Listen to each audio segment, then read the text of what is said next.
The customer who tried to sue me for their own mistake is one of those titles that sounds dramatic until you have turned wrenches long enough to know it happens. No cameras, no script, just real consequences. I remember the exact driveway, the slope of it, the smell of hot coolant drifting out of a tired engine bay, and the way the customer's voice changed the moment my diagnosis stopped matching their hope. This episode is meant to ride with you while you drive, work, handle your day, or decompress, so take it with you however your routine is built. The call came in for a rough-running sedan with a blinking warning light. Mobile jobs like that are always a gamble because you are walking into a story that started before you arrived.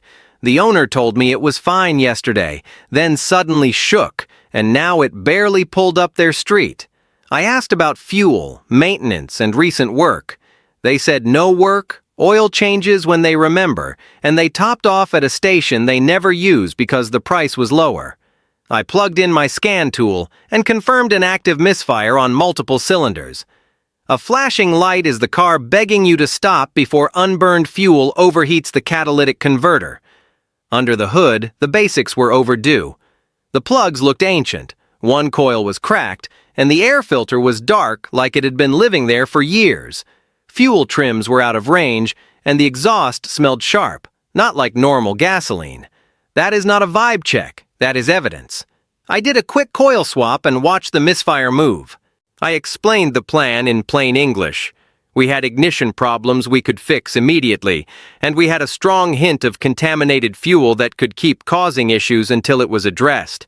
They wanted the cheapest single step, just swap the worst coil and see what happens. I wrote the estimate, I documented the warning, and I said the words I always say, this may improve it, but it may not resolve it if the fuel is wrong or the plugs are too worn. Misfires can thin oil and accelerate wear if you keep driving. After the coil, it ran smoother, but it still stumbled under load. I advised them to avoid hard acceleration and deal with the fuel that night. 2 days later, my phone lit up. The car stalled, they missed work, and suddenly the story was that I broke it. I came back, scanned it again, and now we had misfires, fuel pressure anomalies, and a converter temperature that was climbing fast. I pulled a fuel sample, and it was clearly not right. That is when they said they were going to sue me. Not complain, not ask for a second opinion, sue me. They said negligence, lost wages, and that I caused engine damage by touching the ignition system. I stayed calm because panic never fixes a powertrain. I opened my notes, showed the codes, the photos, the estimate, and the messages.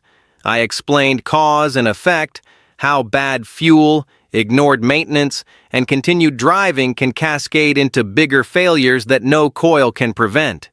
I have seen this blame pattern in shops and at dealerships too. A guy once bought a used truck, skipped the recommended transmission service, then came back angry when it started slipping and said the dealer set him up. Another time, a customer insisted their brake pads were fine because they felt normal, then threatened the shop when the rotors were metal on metal a month later. I had a driver blame me for overheating after they kept topping off with straight water all summer. Cars do not care about opinions. They respond to heat, friction, fluid quality, and time. Standing there in that driveway, I could tell the real issue was fear. They needed the car to earn money. They did not have savings for a bigger repair, and the idea that their own fuel mistake could cost them real dollars felt unbearable. But reality does not move because someone is overwhelmed. The next step was simple. Drain the tank, replace plugs, verify injector operation, and reassess engine health. And it was also the moment where responsibility would either be accepted or fought. When people fight responsibility, they often aim at the last professional in the chain because it feels cleaner than admitting they gambled and lost. I told them I would help, but I would not accept blame for decisions I documented, and they approved. The funny part is that I did not have to argue like a lawyer. I just had to be consistent like a technician. In this industry, the truth is usually sitting in a scan report, a receipt, a photo, or a maintenance log. We drained the tank into a clear container so there was no debate. The fuel had the wrong color and the wrong smell, and there was water separation at the bottom. That can happen from misfueling, from a bad storage tank, or from a careless jerry can, but the result is the same. Combustion becomes unstable, injectors can clog, and the catalytic converter gets punished by raw fuel. Even small amounts of water can cause rust and poor atomization.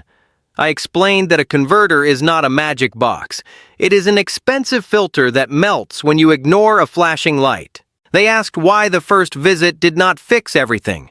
I reminded them they declined plugs and declined a fuel drain. You cannot buy a partial repair and demand a complete outcome. That is like putting one new tire on a car with 3 bald tires and then blaming alignment when it still pulls. I have learned to use simple comparisons because complex powertrain analysis means nothing if the customer cannot translate it into real-world expectations. Clear expectations are a safety feature for a business. I told them if they wanted, we could call another shop for confirmation, but no one can diagnose away contaminated fuel. Here is a dealership story that taught me the same lesson. A buyer signed on a long-term loan because the monthly payment looked comfortable. 6 months later, they came in screaming about being upside down, like the contract was a surprise. The reality was simple math. Longer terms reduce monthly stress, but increase total cost. And if you roll negative equity into the next deal, you are borrowing yesterday's problem with tomorrow's interest. I saw people add protection plans thinking it made them immune to repairs, then get furious when wear items were excluded. Back in the driveway, the customer started building a case out loud. They talked about small claims court, about reviews, about calling a friend who knows cars. I kept my tone steady and focused on facts. I showed them the original fault codes and the new ones. I explained how diagnostics works, baseline symptoms, verify the failure, make one change, retest, and only then move to the next layer. That is maintenance strategy and risk management, not guessing. I also told them something most people never hear. Shops and mobile techs lose money on comebacks even when the customer is wrong. Time spent defending yourself is time not spent earning. That is why professionals document. Photos, torque specs, part numbers, and clear disclaimers protect both sides. I learned that the hard way when a customer accused me of stripping a drain plug that was already cross-threaded. A picture taken before the wrench touched it ended that argument fast. Another time, a customer swore I caused a coolant leak, then admitted their kid hit the radiator with a bike handle. We replaced the plugs, cleaned the throttle body, and verified the coils were firing correctly. The engine stabilized, fuel trims normalized, and the misfire counters stayed at 0. The converter survived because they did not keep driving it for weeks. When the car finally idled smoothly, you would think the tension would dissolve. Instead, they said, "So you admit it was your fault, you fixed it now." That is the mental trap, confusing a successful repair with an admission of guilt. I told them the car improved because we addressed the underlying cause and the deferred maintenance, not because I was correcting an earlier mistake. Their threat to sue faded when they realized the evidence was not on their side. Still, I walked away with a reminder. In automotive work, technical skill is only half the job. The other half is communication, boundaries, and protecting your business like a seatbelt protects your body. That experience also made me think about how people buy cars and how those habits set the stage for conflict later. When someone is stretched thin financially, they often choose the vehicle that looks cheapest today, not the one that is cheapest to own over 5 years. I have been to auctions where a shiny car sells fast, and the buyer learns later that shiny does not mean sound. Long-term reliability is built on maintenance history, not paint. I have seen clean titles hide ugly repairs. I watched a small dealer buy a high-mileage sedan at auction because it idled smooth and the interior was clean. On the test drive, it felt normal. 20 minutes into the trip back, the transmission overheated and went into limp mode. No warranty, no returns, no sympathy. That dealer swallowed the loss because experience teaches risk. A private buyer in the same situation often searches for someone to blame: the seller, the last shop, the manufacturer, anyone except the decision that skipped a thorough inspection. The best auction buyers check fluid color, smell, and level, and they watch shift behavior after the car is fully warm. Here's another real one from mobile work. A customer insisted their SUV only needed a new battery because it clicked sometimes. I showed them corrosion in the cables and a weak starter draw test, but they wanted the cheapest fix.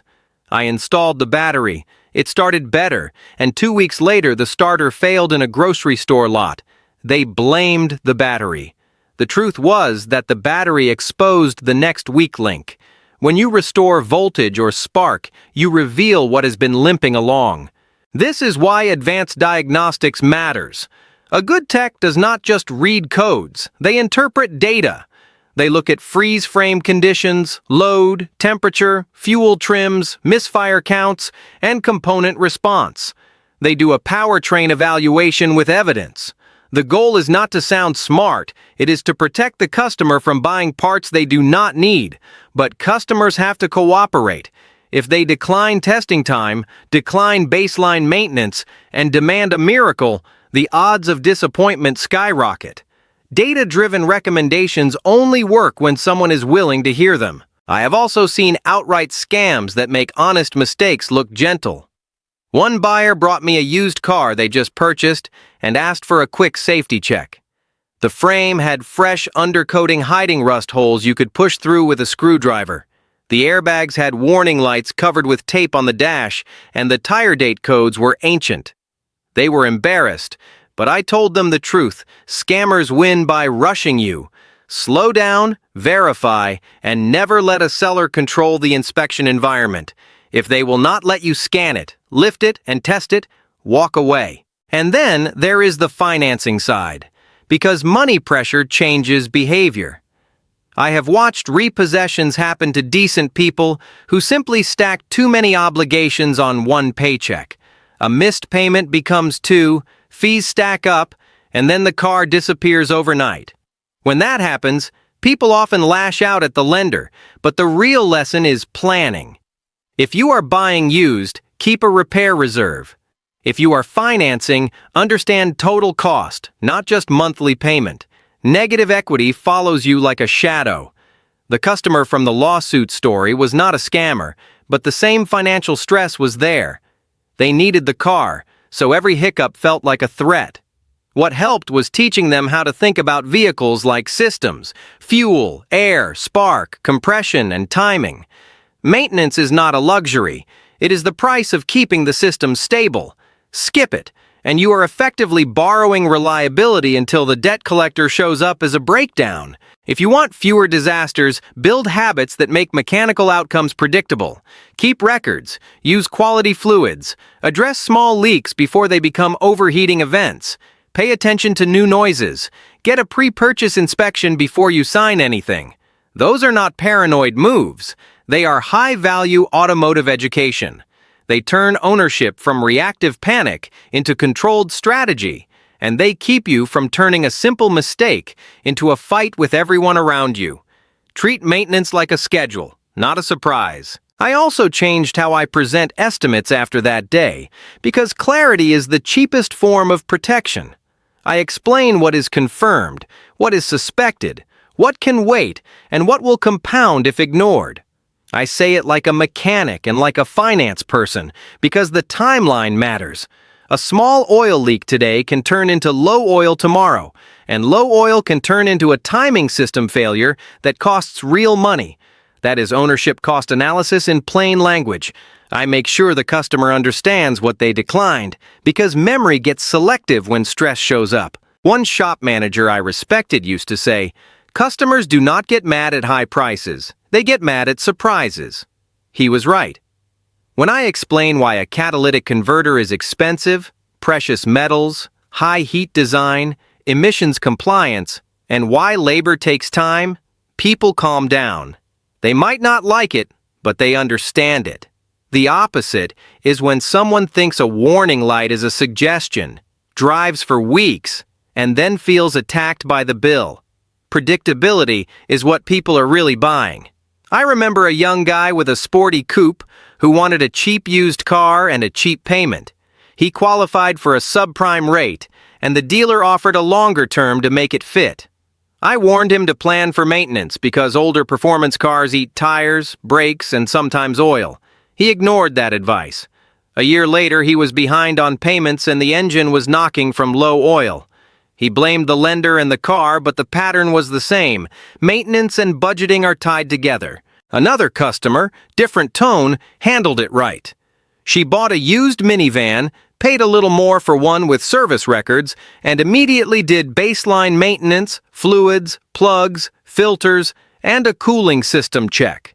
2 years later, she called me for a small issue and apologized for bothering me. I told her she was doing it perfectly. She had turned the vehicle into a known quantity. That is what reliability feels like. Not luck, but preparation. Her costs were boring, and boring is beautiful.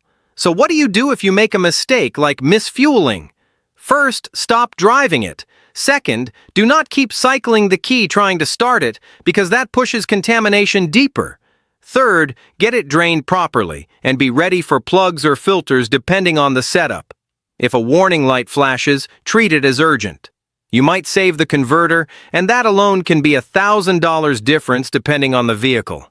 Small decisions move big numbers. If you are buying a car, slow down and run a real inspection process. Check fluid condition, look for uneven tire wear, scan for codes even if the light is off, review service history, pay attention to how the transmission shifts under light and moderate load. A smooth test drive is not the same as a healthy powertrain. And if you are financing, leave room in the budget for repairs, because lenders do not care that a water pump failed. They care that the payment is due. If you cannot afford maintenance, you cannot afford the deal. Brakes, tires, and steering issues are not optional because safety failures cost more than repair estimate. The customer who tried to sue me eventually calmed down, paid for the proper fix, and I never heard from them again. I do not hate them. I learned from them. Every tech learns that cars break, but people break too, under stress, under bills, under embarrassment. My job is to be steady, factual, and fair, and your job as an owner is to be honest about what happened and what you can afford. That partnership keeps a driveway from turning into a courtroom. And if you take nothing else from this story, take this. Accountability is a maintenance item. It keeps your decisions lubricated, your expectations aligned, and your next move productive. When something goes wrong, ask what led there before you ask who to blame. The vehicle will tell you the truth in data and symptoms every time, and the sooner you listen, the cheaper and safer the outcome usually becomes. That is how you keep your car, your wallet, and your peace in the same lane.